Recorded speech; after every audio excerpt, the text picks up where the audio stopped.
Welcome to செந்தமிழ் life style friends. இன்றைக்கி ஒரு வாழ்க்கைங்கிற தலைப்பில் இருந்து நான் ஒரு 2-3 நிமிஷம் பேசலான் இருக்கேன் ஃப்ரெண்ட்ஸ். என்ன அப்படின்னா, ஒரு பொண்ணு எனக்கு தெரியும். ஒரு 10-15 வருஷத்துக்கு முன்னாடியே எனக்கு தெரியும்.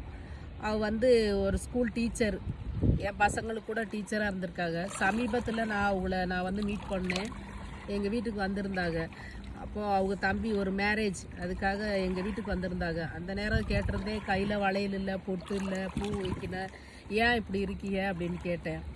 அதுக்கு என்ன ரீசன் அப்படின்னா, அவளுக்கு மேரேஜ் ஆகி ஒரு 2-3 வருஷத்துலேயே கணவன் மனைவி பிரிஞ்சிட்டாங்க. அவளுக்கு ஒரு பையன் இருக்குது. அந்த பையனை காரணம் காட்டியே அவள் வாழ்க்கையை அப்படியே இருந்துட்டாங்க. ஏன்னா சமுதாயம், பேரண்ட்ஸ் 2 பேர் தான் இதுக்கு காரணம்னு நான் நினைக்கிறேன். ஏன்னா இன்னொரு மேரேஜ் பண்ணி நம்ம பிள்ளைக்கு ஒரு வாழ்க்கையை தேர்ந்தெடுத்தா ஊரில் உள்ளவங்களாம் என்னமோ சொல்லிடுவாங்களோ அப்படிங்கிற ஒரு இதில் பேரண்ட்ஸ் இருந்திருப்பாங்க கண்டிப்பாக. ஆனால் இப்போது அந்த பையன் 9th ஸ்டாண்டர்ட் படிக்கிறான். அது எங்கே போனாலும் ஒரு பூ வைக்கிறதில்ல, பொட்டு வைக்கிறதில்ல, வளையல் போடுறதில்ல. அப்போ நான் சத்தம் போட்டேன், ஏமா இந்த வாழ்க்கை நமக்கான வாழ்க்கை, ஏன் யாருக்காகவும் எதையும் நினச்சிட்டு நீ ஏன் வைக்க மாட்டுற அப்படின்னு நான் சத்தம் போட்டேன். அப்போ அந்த பொண்ணு என்கிட்ட என்ன சொன்னா அப்படின்னா, அந்த நேரம்க்கா உங்களை மாதிரி ஒரு ஆள் என் பக்கத்தில் இல்லாமல் போயிடுச்சு, இனிமேல் நான் ஒன்றும் பண்ண முடியாதே அப்படின்னு சொல்லிட்டு ரொம்ப ஃபீல் பண்ணான். இந்த மாதிரி நிறைய பேர் நம்ம ஊர்லேயோ நாட்டிலையும் இருக்க தான் செய்கிறோம். ஏன் அப்படி இருக்கணும்? அவர் செகண்ட் மேரேஜ் பண்ணிவிட்டு வாழ்க்கையை பார்த்துட்டு போயிட்டாங்க. அவளுக்கு குழந்தை இருக்குது.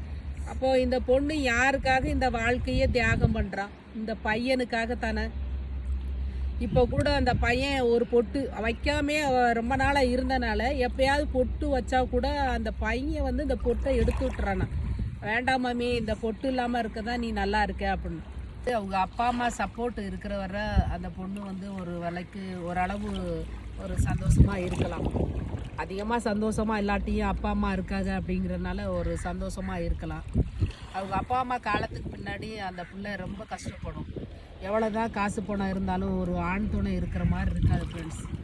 தயவுசெய்து நீங்கள் எல்லோரும் இந்த மாதிரி எந்த ஃபேமிலியில் இருந்தால் அதை சரி பண்ணுங்கள் ஃப்ரெண்ட்ஸ். அப்போ இது யாருக்காக இந்த வாழ்க்கையெல்லாம் தியாகம் பண்ணுறா? சமுதாயத்தில் இந்த மாதிரி எல்லாரும் ஏதாவது குறை சொல்கிறனால தான் இந்த பேரண்ட்ஸ் ஒரு மேரேஜ் பண்ணி வச்சுருந்தா வாழ்க்கை ஓரளவு நல்லா இருந்திருக்கும். இப்போ இந்த பையனை வச்சுட்டு வாழ்ந்துட்டுருக்கா. அது எனக்கு ரொம்ப கஷ்டமாக இருந்துச்சு ஃப்ரெண்ட்ஸ். அதனால தான் நான் அவங்கக்கிட்ட ஷேர் பண்ணலாம் பார்த்தேன். தயவுசெய்து நிறைய பேர் இந்த மாதிரி இருக்கீங்க. பேரண்ட்ஸும் அப்படி தான் இருக்குது. பேரண்ட்ஸு நம்ம பிள்ளைக்கு அடுத்த லைஃப் என்ன, குழந்தை இருந்தால் என்ன. இப்போ குழந்தைய சில வீடுகளில் அந்த குழந்தைய நாங்கள் வச்சுக்கிறோம், அது இடைஞ்சலாக இருந்தால் அப்படி சொல்லி மேரேஜ் பண்ணி அந்த வாழ்க்கையை கொடுக்குறவங்களும் இருக்க தான் செய்கிறாங்க. சில பேர் குழந்தைய ஏற்றுட்டு மேரேஜ் பண்ணுறவங்களும் இருக்க தான் செய்கிறாங்க.